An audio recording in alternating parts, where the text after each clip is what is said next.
Hello, everyone, and welcome to another episode of the Wise Decision Maker Show, where we help you make the wisest and most profitable decisions. As always, my name is Dr. Gleb Tsipursky. I'm the CEO of Disaster Avoidance Experts, the future of work consultancy that sponsors the Wise Decision Maker Show. And today with me is Simon Dudley, the head of Analyst Relations at Logitech. And they just put out a report about how remote workers and hybrid workers are using tools, technology tools, and some of the challenges that they're experiencing. So what would you say would be the changes in how workers got equipped from the beginning of the pandemic to right now, based on what Logitech has been discovering in the report and your own personal experience? Sure. Well, good afternoon or good morning or good day, whichever it is to our audience first. So yeah, it's been interesting. When the pandemic kicked off, 2.5 years or so ago now, basically most of our clients tell us that they said to their users, grab whatever you can from the office, take it home, use it, and or a bit like Robinson Crusoe, really, or there was this sense of just go and buy whatever you can get your hands on from Amazon or anywhere online and use that. And it worked okay, but I think IT departments were rather overwhelmed by the number of different things all their users went and bought, and they were also overwhelmed by trying to support one of the Okie Kokie Mark 7 GTIs or whatever it is that all these users bought. So it became a real mess. One of the things that's happened, and certainly our report talks about, is this idea that IT departments sit there and basically wait for the phone to ring for someone to complain, at which point they go and try and fix that problem. They don't have the time to be reactive to their users and explain to users what they should get. And our report seems to indicate that most users don't even know what they could do to make their life better, but they do know what they've got today isn't great. So we're in this kind of weird situation, which I guess we're going to talk about in more detail, but it's a fascinating space to be in. It is. Let me share with you a story. So I helped 21 organizations transition to hybrid and remote work. I want to share with you a story about one organization, and you let me know what they did right and what they did wrong, but would you recommend that they do better, and how it compares to what other organizations did. So what we did there is we surveyed users on their needs. So they figured out kind of the future of work and what they wanted for their home office, for their technology, and users wanted a lot of different things. And what we figured is that the IT department at the Information Sciences Institute, it's about a 300-ish people research AI and cyber security research institute in the University of Southern California. So they did not have a huge, well-funded IT department. They had reasonably funded, and they could not really support all the different things that people wanted. So they looked at, and also they found that a number of people didn't really know what they wanted. They just wanted a nice webcam or something like that. They didn't know what was the webcam that they wanted. So what we did was we researched kind of some of the best webcams and created a standardized set of couple of webcams, one or two, kind of couple of audio devices, a lot of everything that various monitor arms, furniture that's going to be nice and ergonomic, headphones, everything that you might want for your home office, kind of a standardized set. And we told them, order either this monitor or this monitor, order this, headphones, so on. And so we created a website where they can order this, and then we shipped it to them, to their home office, and then we had somebody come over if they needed to help set up the furniture or if they needed to arrange something, connect things. So they got all this kind of basic equipment and supplies that they needed to actually manage their home office. And then because IT knew about the devices, they reviewed them, they got thorough knowledge of them, they knew they were all compatible and that they could also support all of these devices and they can fix them and replace them easily if things went awry. What do you think of that approach? When you said, it's funny, you just described it and you said, what did we get wrong? I would argue not very much, actually. And you were way ahead of most organizations. Most organizations we spoke to were scrambling, right? Their own IT departments weren't in the office either. Most of these folks didn't have a lot of experience with this technology. And so I think what you did was excellent. A couple of sort of pointers, though. The first one would be that not all the requirements of all the users are either the same nor obvious. Sure. It's very interesting. Our own report points out that many people find that, for example, the webcam in their laptop, as a good example, they may think it's perfectly acceptable. And remember, they don't get to see themselves very much. I know. It's the far end that gets to benefit from your investment.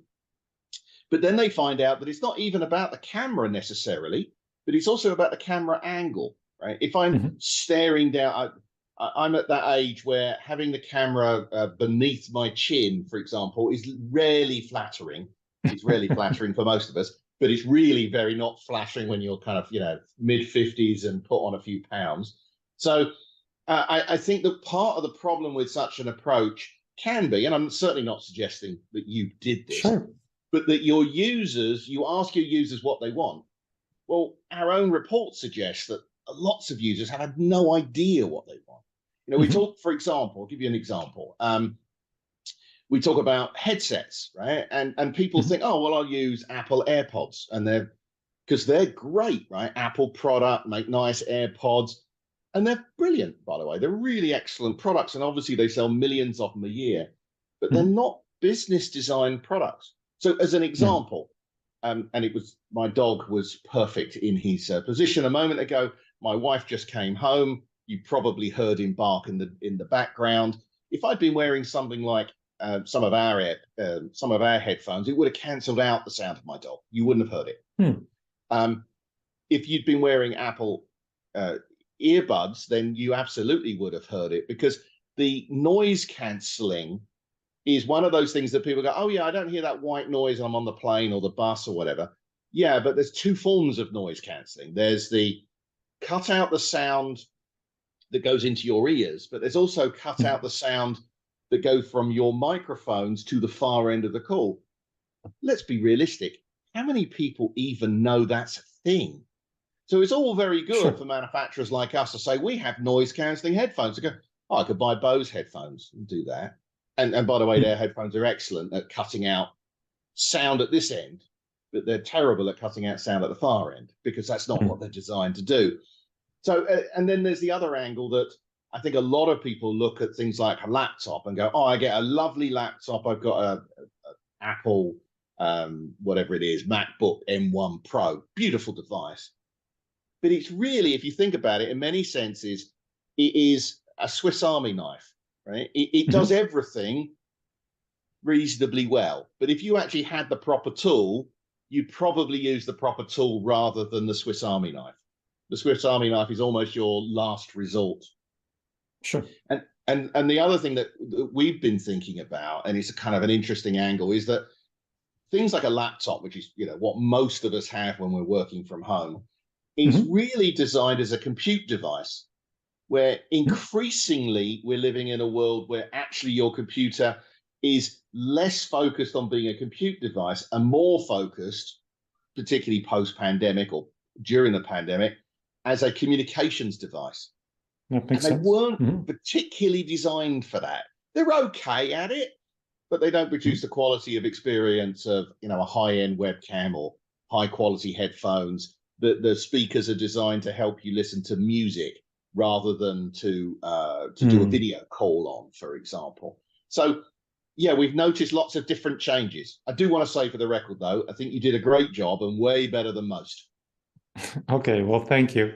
Yes, we encourage employees to make sure they do get the webcams and so on, because, yeah, it's not intuitive to people that the ones who suffer from having poor webcams and microphones are the people at the other end.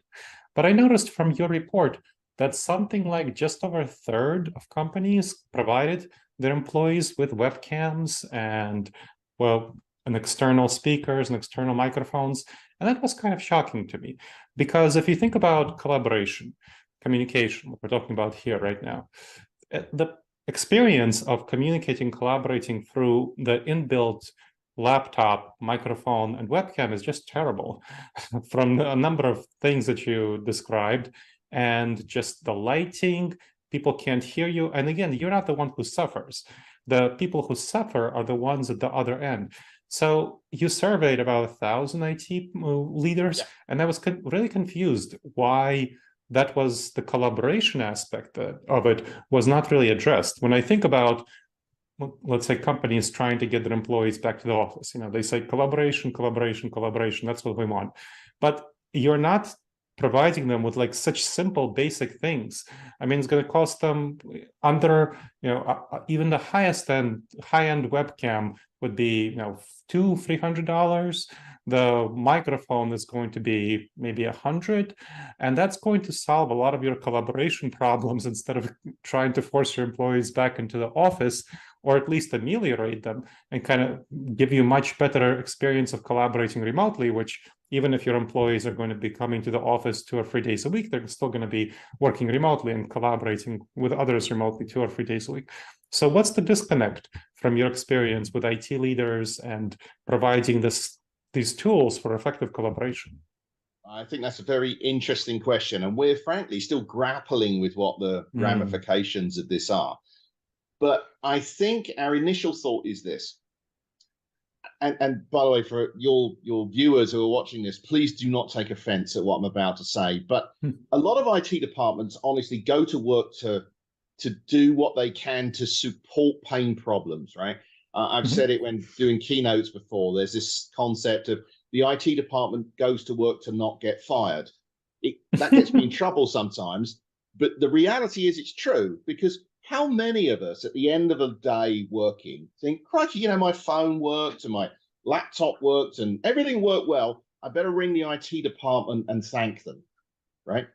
No one does that. No. Even the CIO doesn't ring up his own team to thank them for their for making it all work.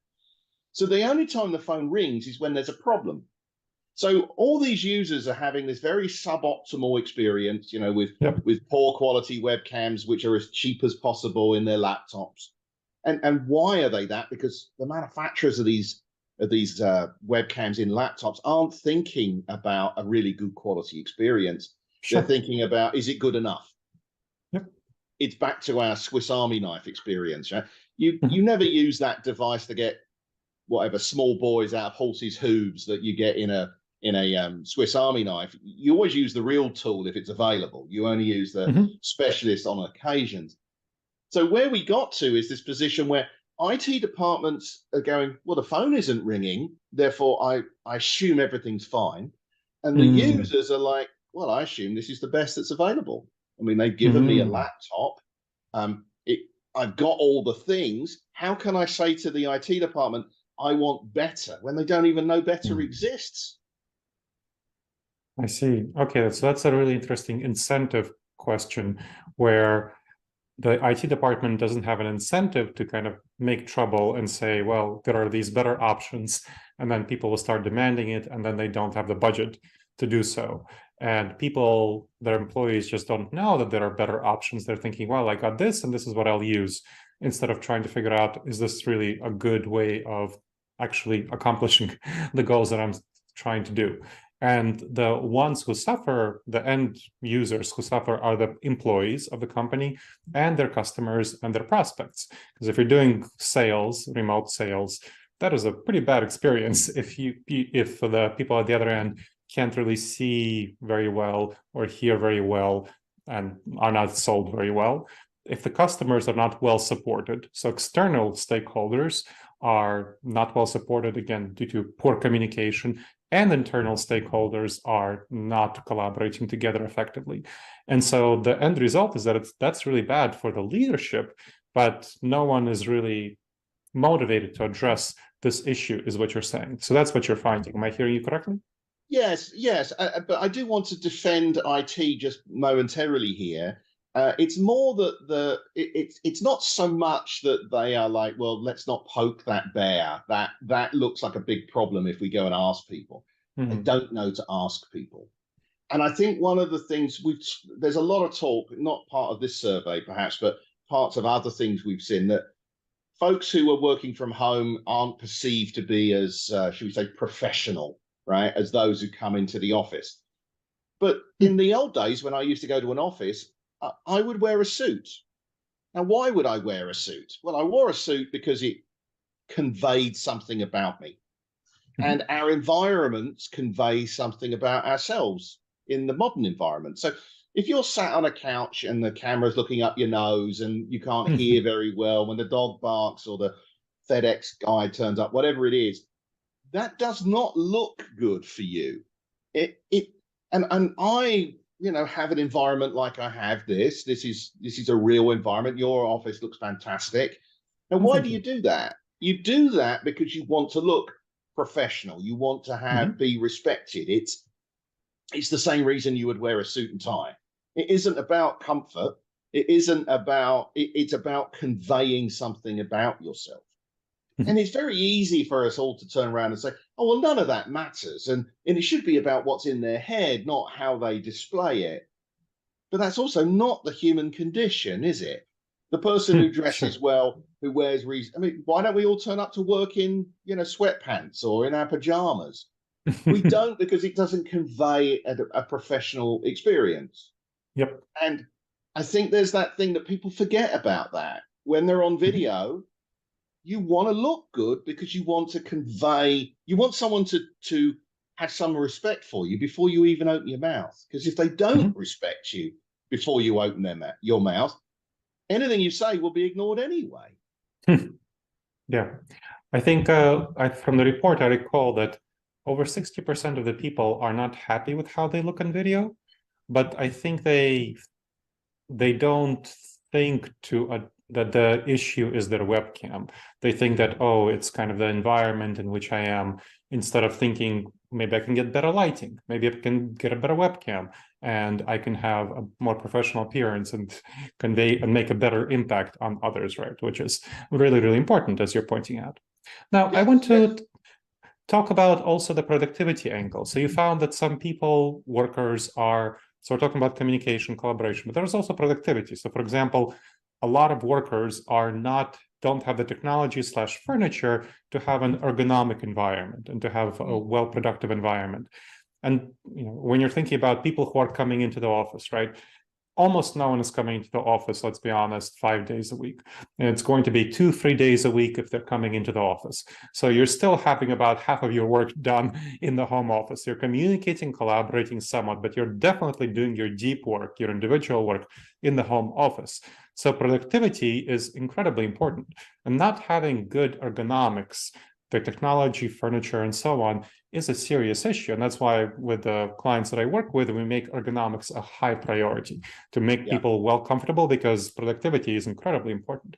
So tell me a little bit more about why that's not such a priority from the perspective of IT departments that you've surveyed. Well, that's an interesting question. So I don't think that most IT departments think about it.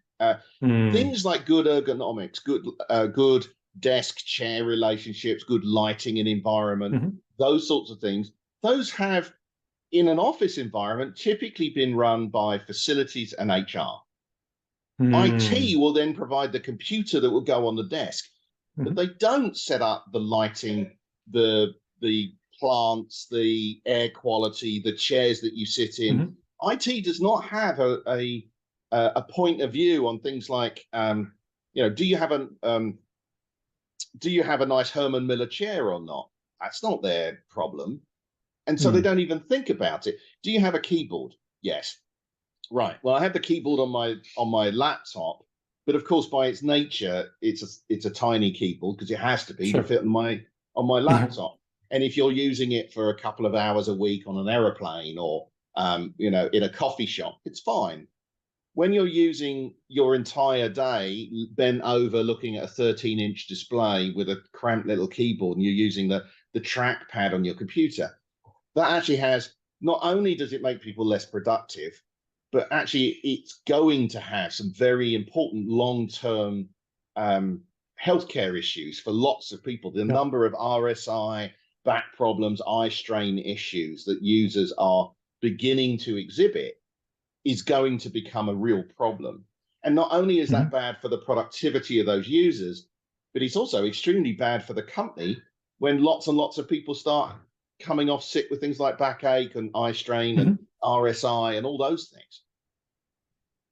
No, it's a serious issue, and I saw from the report that it's not simply the furniture and potted plants. Less than about two-fifths of the companies provided an external docking port, and only about half provide external monitors. Maybe something like two-thirds, like three-fifths provide a mouse. I mean, these are super duper basic things that are in the technology that are in the IT department sphere that aren't being provided. I mean, for the clients that I work with, we provided things like monitor arms and supports for webcams that you can have like a webcam stand and so on. These are all ergonomic issues that are quite important. And so I would say that the IT department does have an important role to play that there currently seems like a number of IT departments aren't playing. But you're also pointing out that the facilities, it seems like the IT and facilities aren't playing well together when they should be. So there should be some kind of combination and collaboration between IT and facilities that is currently not happening. Yeah, I would strongly agree with that. I would also point out that HR also has an angle in here as well, right? One of the things that all of those departments, but particularly IT and facilities, have always really thought that their jobs end to a greater or lesser extent at the front door of their own organization, right? As soon as you're outside of the front door of your organization, the IT department says, oh, we're giving you a laptop so you can go and work out of Starbucks. Or if you have to be working from home for a day, you can do that. But what they've never been set up to do is set up people's home offices. Now, maybe senior execs will have someone from IT come and help them out. But the reality is that the vast majority of us are told, get on with it. And that's not just because facilities don't know how to do this, and not only because it's people's personal spaces, therefore facilities and IT may not feel that they even have the right to come and do this, but there's also the sense of resources. Yeah. One thing that I have not experienced in all of the time since the pandemic started, no one, not a single customer, and I speak to hundreds every year, no one has said, oh, well, we now realize I've got all these workers from home, so we're going to have to support them all. So we've increased the size of our IT department by a factor of 5. No one has said that, not a single person. And we don't expect them to either. Right? So I think there's an angle here where users don't know that it can be done. Facilities don't really understand that their role has moved beyond the front door of their organizations. And IT don't have more money and more resources, but do have distributed people and don't even know that those people actually need help, but don't know that they need help. It's a kind of a strange circle of lack of knowledge, I suppose. It sounds like a lot of misaligned incentives. And that's kind of on the shoulders and on the C-suite.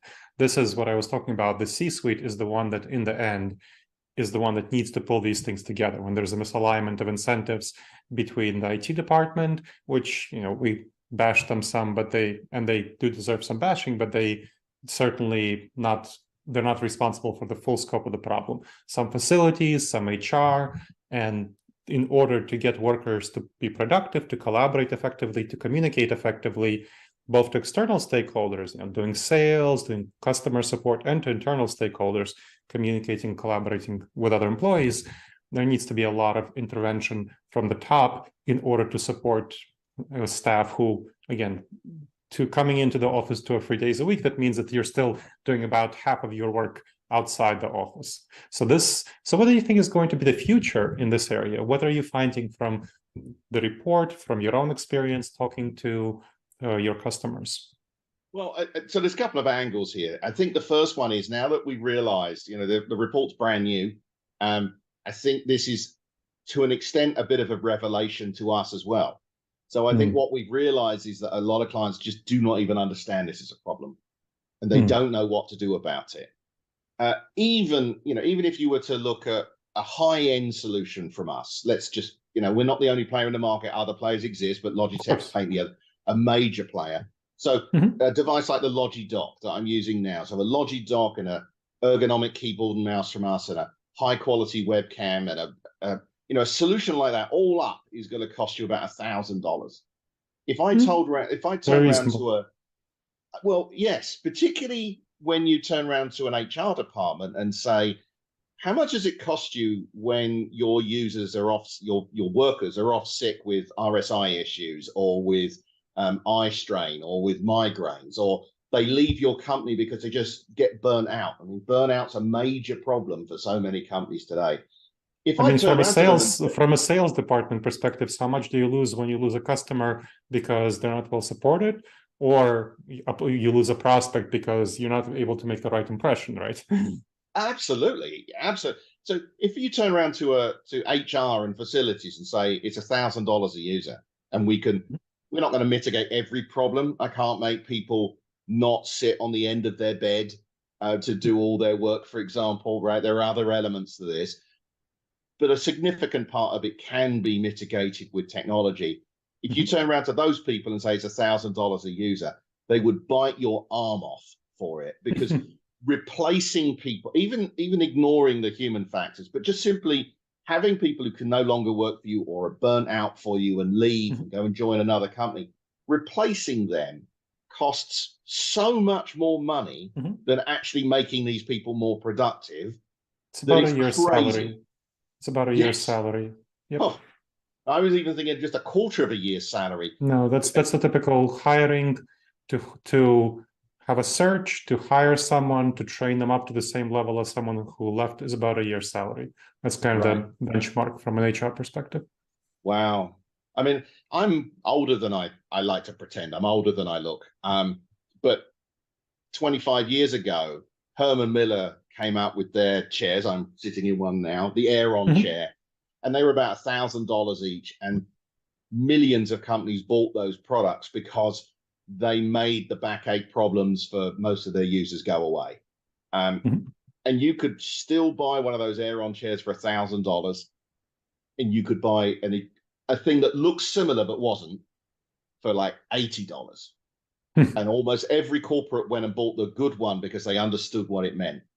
And I think that our big challenge is to help the clients understand that actually, for a relatively small investment, they can have a transformational effect on their users. I think that's pretty interesting story.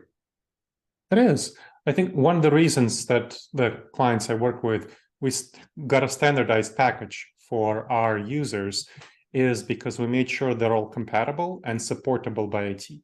So I think that's really important. Compatibility is obviously, if you have a Logitech and everything from Logitech, it will be all supported. I mean, I'm not saying if you get from Logitech, you can go to another player in the company and get everything from them, right? Another player in the industry. But the idea is that you want it to be compatible and you want it to be also well supported by IT. So whatever your IT specializes in, that's what you want for your customers. I mean, that's definitely something that is very helpful. I would add to that and say one of the things that most of us now do is live in a series of different streaming technologies, right? So, we have a platform, whether it's Microsoft Teams or it's Zoom or it's Google or whatever. So I would recommend that users look, and IT departments look, for products that are certified with those brands. Yeah. Does it mean the quality of the experience is better?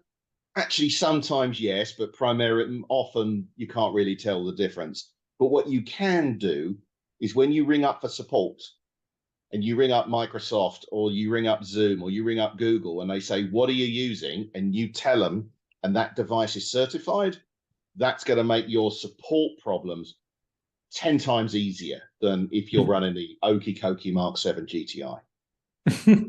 Yeah, no, very true. You want it to be compatible. You want it to be easily one-click, especially if you're in a hybrid meeting. That's a lot of work to set up. Yes. Now, is there anything else we haven't talked about? Anything else you wish to share about this report before we wrap up?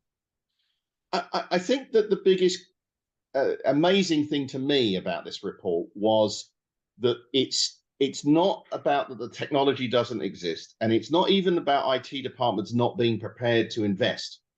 It's about IT departments looking at the world and saying, we have done our job, no one is complaining. And it is about users not knowing what is available. And I think that the third leg to the stool here is IT, facilities, and the users understanding that they're all in it together, and they need to work out and do some research to work out what actually matters. You know, if you turn around to most facilities managers 5 years, 3 years ago, and you said, where does your responsibility end? I think the vast majority would have said the front door of the building. And it isn't that anymore. And I think that their involvement will make a real transformation to this. That makes a lot of sense. Where should listeners go to learn more about you, about Logitech products? Where would you direct them? Sure. Well, obviously we can give you a link, but the best place to find me is on LinkedIn. Just look for Simon Dudley at Logitech, and logitech.com is probably the best place to start your journey to look at our business-to-business products. We recently reorganized so that all of our business products are under one roof now internally. And so our narrative is very much about the entire experience.